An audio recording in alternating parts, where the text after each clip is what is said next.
It all started about a year ago. I had just bought a few acres of peaceful land at the edge of a quiet suburban neighborhood. The kind of place where mornings smell like fresh grass and evenings echo with crickets instead of traffic.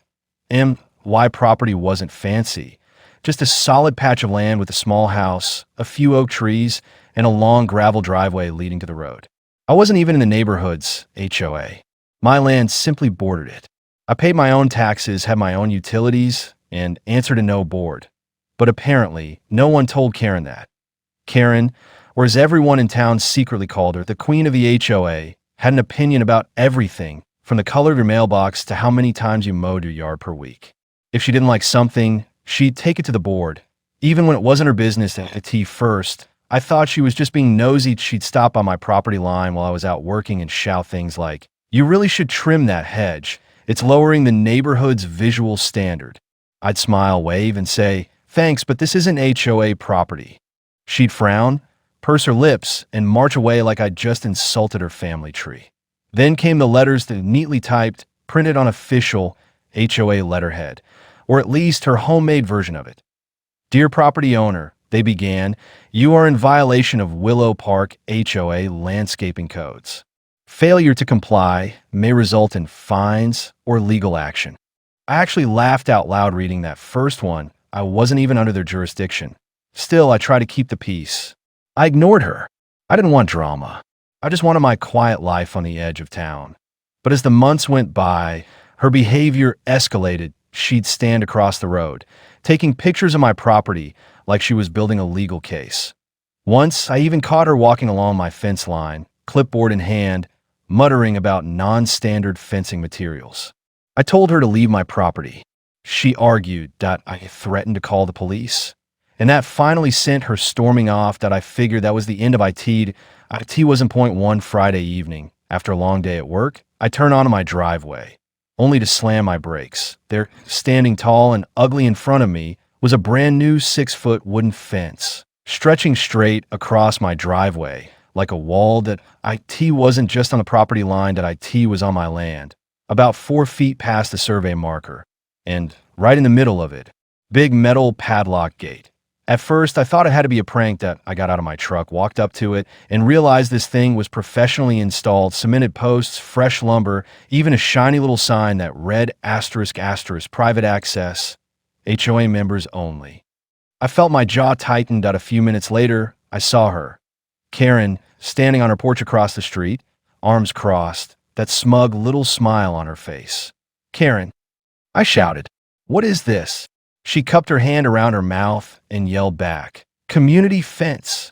To keep things uniform, you'll need to request gate access through the HOA.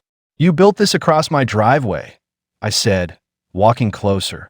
She just shrugged. "You're bordering our community. You benefit from the shared roads, the view, and the neighborhood value. It's only fair you follow the same standards." I couldn't believe it. "You can't just build on someone else's land." Her voice got sharper. "Oh, don't be dramatic. It's just a few feet. We did the same thing behind the Martins' property, and they didn't complain." I clenched my fists. "That's because the Martins are in the HOA. I'm not." But she wasn't listening. She was already taking photos again. "If you tamper with that fence, I'll call the police. This is community property now." I stood there for a full minute, trying to process what I'd just heard. That a woman who didn't own a single inch of my land had just fenced me out of my own driveway and was threatening to have me arrested if I touched it. That night, I barely slept. I went through my property records again, double-checked every boundary line, every survey document. Everything was crystal clear. The fence wasn't just wrong. It was trespassing, plain and simple. So, the next morning, I called the county zoning office. I explained everything: the property line, the fence, the padlock gate. The officer on the other end sounded half amused, half shocked. "She built a fence across your driveway? Without a permit?" he asked. "Yep," I said flatly. He sighed. "All right, sir. We'll send someone out. You might want to document everything in the meantime: photos, videos, timestamps. And don't remove it yourself yet. Not until the inspection." So I did exactly that. I took pictures from every angle. I measured the distance from the survey markers. I even recorded a video walking the line, pointing out where the property boundary clearly ran. Then I waited 2 days later, a white county truck pulled up, and a man in a reflective vest stepped out with a clipboard. He looked at the fence, looked at me, and shook his head. She really thought she could get away with this? He muttered.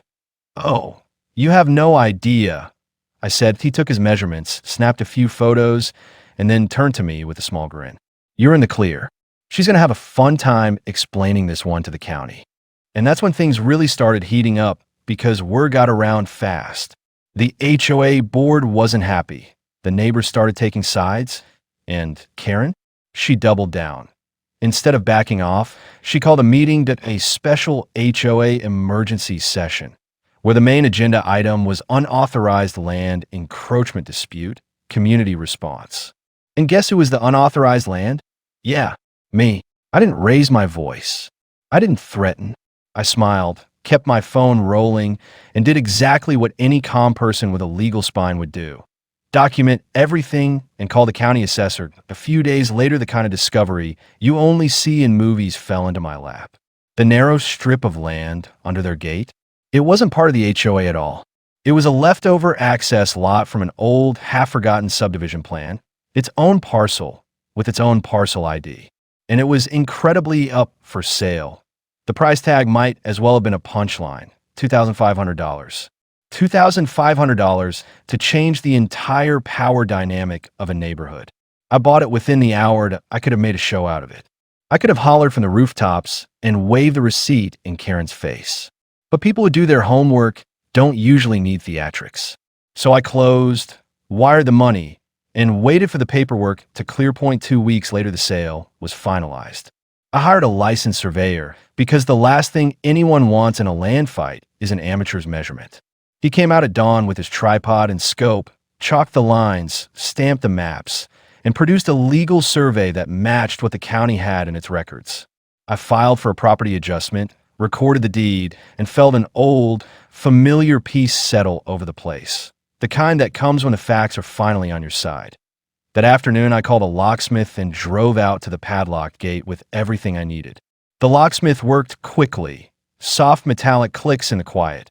And when the gate opened under the weight of the new lock, I stepped back and looked at the row of HOA members converging down the street. I timed it so they'd all arrive at once, like a boss calling a meeting with the board. Only this time the meeting had an agenda they couldn't control. They came running, angry, flushed, waving clipboards.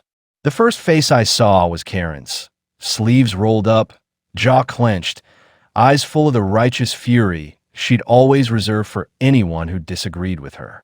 She blurted out 100 accusations at once: trespass, vandalism, intimidation. Her voice cracked on the last one. I stayed calm. I stepped forward and, smooth as a courtroom reveal, pulled the deed from my jacket. The paper looked small in my hands, but heavy with consequence. I handed it to the HOA president like a man delivering an invoice nobody wanted to pay. You're standing on my property, I said. This access lot is parcel 58B of the original plat. The deed was recorded 2 weeks ago. For a beat, the world narrowed. Clipboards stopped midair. Phones paused. Karen's mouth formed a perfect O of disbelief. The president blinked, flipped through the document like it might be a magic trick, and then looked up at me slowly. What? This can't be, he began. It is, I said. And this lock is mine now. I pointed to the new padlock. If you want access, we can negotiate an easement. We could draw up a license. But you don't get to pretend the law is whatever you want it to be when it's convenient. That's when the neighborhood murmurs rippled into a roar. Some homeowners crossed their arms and glared at me. Others looked sheepish. A young man I'd seen mowing his lawn the week before stepped forward, nodding like he'd been waiting for someone to stand up to Karen. Wait. So we were literally standing on his land? He mumbled, incredulous. We've been using this strip for years. Yes, the president said, face pale. But nobody told us this was on the market. Karen's bravado evaporated. She tried reasoning, then bargaining, then pleading. I thought, we've always used it. Her sentences collapsed into nothing. For the first time, she lacked a script at a few neighbors, embarrassed by the whole scene, muttered about permits and about how the HOA should have checked things first. The president, who'd fancied himself decisive, suddenly looked small and defensive. Paperwork was consulted. Phones were pulled out. The word liability got whispered like a prayer. Then the HOA president, in a move that was almost indecent in its haste, tried to rewrite history. Look, we can work something out. We'll propose an easement. We'll reimburse you for the gate. Let's not make this into something public. He was thinking damage control. He wasn't thinking accountability. That I folded my arms. I'm open to discussion, I said, but the missteps have consequences. You don't have the right to take a man's driveway and lock it. You don't have the right to escalate with the police over something you didn't verify. I've been more than patient. It was then that I made a choice. I wanted them to feel the paperwork as much as they felt the humiliation. I asked the HOA president for a list of incidents where the HOA had asserted jurisdiction outside its boundaries in the last 5 years. I asked him for their meeting minutes and for copies of the letters Karen had been sending. His face drained. He fumbled for an answer and produced a crumpled notebook with entries written in a hurried hand. Within a week, with copies of the deed, the county survey, and the HOA's own minutes in hand, I filed a formal complaint with the county and handed the HOA a bill. Removal of the fence, replacement of any damaged soil or markers, and reimbursement for my legal and surveying costs. I didn't want to bankrupt anyone. I wanted restoration and an admission that the rulebook didn't belong to one self-appointed monarch. Predictably, the HOA argued. Predictably, Karen argued louder and louder until the sound of her voice had the opposite of its intended effect. It made people look away. The county scheduled a hearing. The local paper ran a small piece on neighbor disputes at the edge of town. An online forum picked it up. The rumor mill that had once been Karen's ally turned on her, and suddenly the woman who had thrived on attention found herself socially isolated. The hearing. Under the calm eye of a county mediator, the facts were plain, dry, and immovable. My deed, the recorded plat, the surveyor's stamp, the HOA's own minutes showing they'd used the access lot for years but never owned it.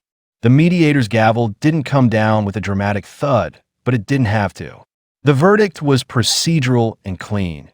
Remove the fence, restore access as per negotiated easement terms, if any, and cover the plaintiff's reasonable costs. The county also issued a warning to the HOA about misrepresentation of authority. Karen was removed from the board within days. Some neighbors apologized quietly. The HOA had to issue a public notice admitting their error. A humiliating, humble paragraph that looked like it had been written at the end of a long, uncomfortable meeting. When the fence finally came down and I drove my truck in and out of my driveway without thought or drama, I felt the simple satisfaction of right restored. I didn't dance on anyone's misfortune. I watered the edge of my property, fixed a spot of rotten wood, and carried on. But the best part, the part that made every late-night rereading of old subdivision maps worth it, was the look on Karen's face the day the gate was unlocked for good. It was the expression of someone who'd learned, too late, that personal authority can be fragile when it's not backed by truth. Sometimes justice isn't a loud siren. Sometimes it's a deed recorder's stamp and a calm phone call to the county. And sometimes, when people presume they can make rules for everyone else, they forget the one thing that always matters most: who actually owns the land. Would you like this turned into a final 10-minute narrated script with beats for voice tone and pauses? Or should I expand it into a full video package? Title, description, thumbnail prompts, and tags. Ready to upload? The only gate they had opened straight onto private land, my land. Suddenly, the board that once bragged about protecting neighborhood order couldn't even mow their own shared lawn without asking for permission. They tried everything. They begged politely, then demanded loudly. They called county inspectors, tried to pull strings, even sent one of their lawyers to negotiate. But every official who came out said the same thing. The parcel had changed hands legally, fair and square. The look on their faces when the county assessor confirmed it was priceless. A blend of disbelief, embarrassment, and the slow, dawning horror that their little empire had just been redrawn by a single signature. Karen, of course, couldn't accept defeat. She filed a lawsuit, parading into court like she was about to win a crusade. But the judge barely needed 10 minutes. He flipped through her complaint, glanced at my deed, then leaned back with a faint smile. Maybe next time, he said dryly, you'll read a property line before you build on it. The gavel fell. Case dismissed. In the end, the HOA had to do what they swore they never would: tear down the entire illegal section of fence, pay for a surveyor to rebuild it correctly, and compensate me for easement damages. The check cleared fast. I used that money to pave a brand new driveway, complete with a smooth asphalt finish and a gleaming black iron gate. And right in the center of it, in bold white letters, I hung a sign that says *** private property and no HOA access. Now, every morning when I drive through that gate, I can see Karen's house across the street. She's usually out there, pretending to water her plants, glaring over her hedge. I always tip my hat and smile. She still complains at every HOA meeting, still insists I undermine the community. But the truth is, there's nothing she can do, because the self-proclaimed queen of the HOA built her fence too far, and in the end, she fenced herself out of her own kingdom.